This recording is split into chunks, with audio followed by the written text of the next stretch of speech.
Tu sais ce qui est fascinant? Alors que 115 millions de personnes crient sur leur téléviseur ce dimanche, il y a toute cette population de l'ombre qui s'en moque vraiment. Et je ne parle pas des gens qui prétendent ne pas se soucier de l'attention. Je veux dire, les gens qui voient le battage médiatique du Super Bowl de la même manière que vous pourriez le voir. Je ne connais pas la sculpture au beurre compétitive, juste une neutralité émotionnelle complète. Et voici ce qui manque aux gens. Pour certaines personnes, le Super Bowl ne s'inscrit tout simplement pas du tout de la même manière. Alors entrons dans la première chose que vous devez comprendre. Est-ce que se soucier du sport n'est pas un défaut? Réglage humain. Le cerveau ne sort pas de l'utérus. Programmé pour perdre la tête sur un toucher.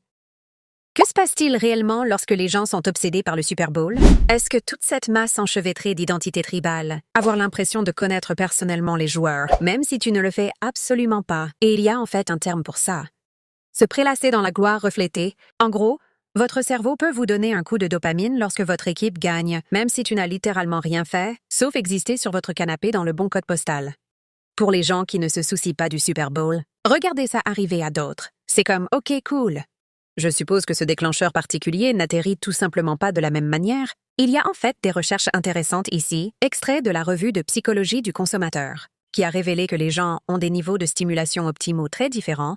Certains cerveaux ont soif de haute intensité, expériences chargées émotionnellement, tandis que d'autres trouvent cette même intensité vraiment aversive. Ni l'un ni l'autre n'est supérieur. Ce ne sont que des fréquences différentes. Alors quand quelqu'un vous dit qu'il ne se soucie pas du Super Bowl, il n'essaie peut-être pas d'être à contre-courant ou énervé. Il pourrait juste être quelqu'un dont le système nerveux préfère une intensité plus faible, vivez le chaos et les enjeux émotionnels d'un jeu de 3 heures.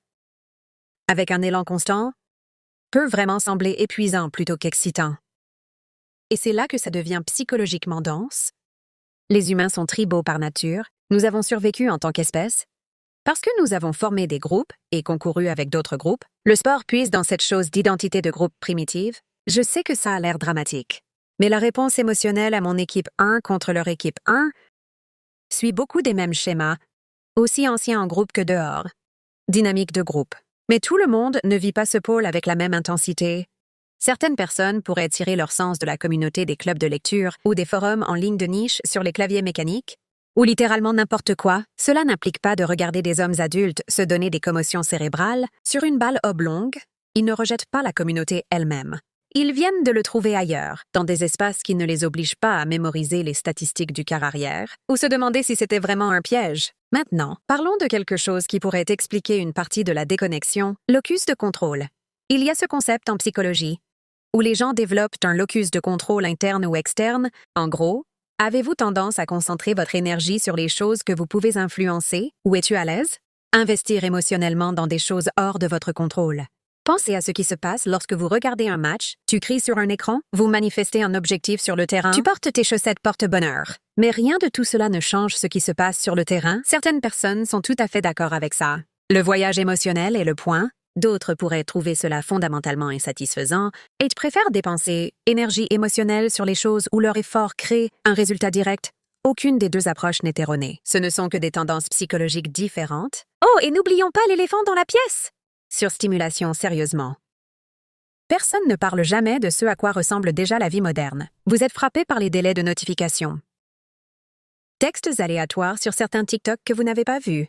Incendie de benne à ordures politiques et stress financier. Pour beaucoup de gens, le Super Bowl est juste une autre chose. Essayez de détourner votre attention et votre énergie émotionnelle. Comme pouvons-nous faire une pause? Surtout pour les personnes qui sont câblées un peu différemment, ceux que les psychologues appellent très sensibles, ce qui est apparemment comme 1 sur 5 d'entre nous. Pour eux, les soirées du Super Bowl sont essentiellement un assaut sensoriel de 3 heures. Cela les laisse anéantis pendant des jours. Les lumières, le bruit, le bavardage sans fin. Ce qui est une fête pour certains est un test d'endurance complet pour d'autres. Et voici une autre chose dont personne ne parle vraiment. Combien les gens varient lorsqu'il s'agit de gérer l'incertitude? Des recherches montrent que les gens varient considérablement. Et à quel point ils sont à l'aise avec l'imprévisibilité et l'ambiguïté? Les sports sont fondamentalement incertains. Tu ne sais jamais ce qui va se passer, et c'est censé faire partie du frisson. Mais pour les personnes ayant une tolérance à l'incertitude plus faible, cette même imprévisibilité pourrait ressembler plus à du stress qu'à de l'excitation. Ils n'apprécient pas le suspense. Ils sont juste mal à l'aise tout le temps. Et quand vous combinez cela avec le fait que le résultat n'a littéralement pas d'importance pour votre vie réelle, assis pendant 3 heures de tension fabriquée pour un gain nul, commence à se sentir moins comme un divertissement et plus comme une anxiété volontaire. C'est la même raison pour laquelle certaines personnes aiment les films d'horreur, et les autres ne peuvent pas les supporter. Différents systèmes nerveux ont des relations différentes avec le stress, et l'incertitude même quand c'est juste pour le plaisir. Et puis, il y a ce gros problème que tout le monde fait sur la tradition et le rituel. Le Super Bowl n'est plus seulement un match de football, c'est cette production culturelle massive avec les publicités. La mi-temps montre toutes les collations à thème. Tout le cirque si le football ne le fait pas vraiment pour toi. Tout ce battage médiatique supplémentaire ne fait qu'empirer les choses. C'est comme être entouré de gens qui prétendent être super dans quelque chose que tu ne comprends tout simplement pas. Et tu es censé participer et parler des publicités. Et prétendre que tu t'inquiètes, c'est un peu faux, honnêtement. Tu finis par regarder tout le monde s'énerver sur quelque chose que vous trouvez totalement aléatoire. Et cette étrange déconnexion peut te laisser te sentir comme la seule personne dans la pièce qui a raté le mémo. Ce n'est pas seulement ennuyeux. C'est un peu solitaire d'une manière difficile à expliquer, mais soyons réalistes sur autre chose. Parfois, il n'y a pas d'explication psychologique profonde.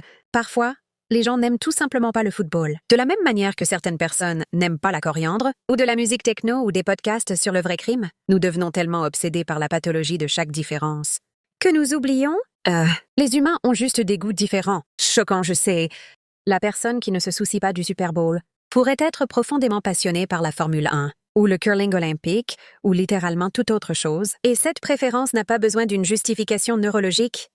L'attente que tout le monde s'en soucie est honnêtement plus bizarre que de ne pas s'en soucier. Ce que je trouve le plus intéressant, c'est à quel point cela met les gens mal à l'aise. Quand quelqu'un dit qu'il ne se soucie pas du Super Bowl, il y a cette défensive immédiate, comme si tu avais insulté la mère de quelqu'un, et cette réaction vous dit tout sur le fonctionnement du sport.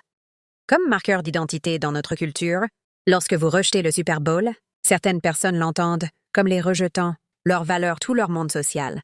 Il ne s'agit pas vraiment du jeu, il s'agit d'appartenir à une expérience partagée, et peut-être une certaine anxiété que si trop de gens se retirent, le tout perd son poids culturel.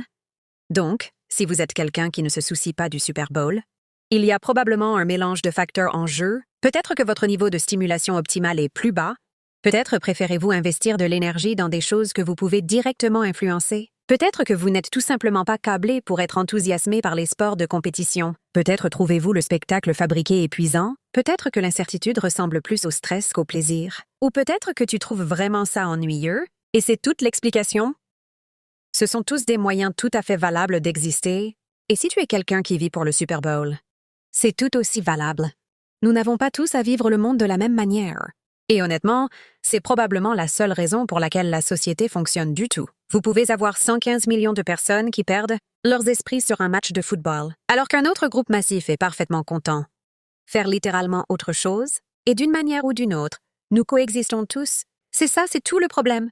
Si cela vous convient, n'oubliez pas de vous abonner. Et si vous voulez soutenir ces plongées profondes, appuyez sur ce bouton d'adhésion pour devenir membre de la chaîne. J'apprécierais vraiment votre soutien.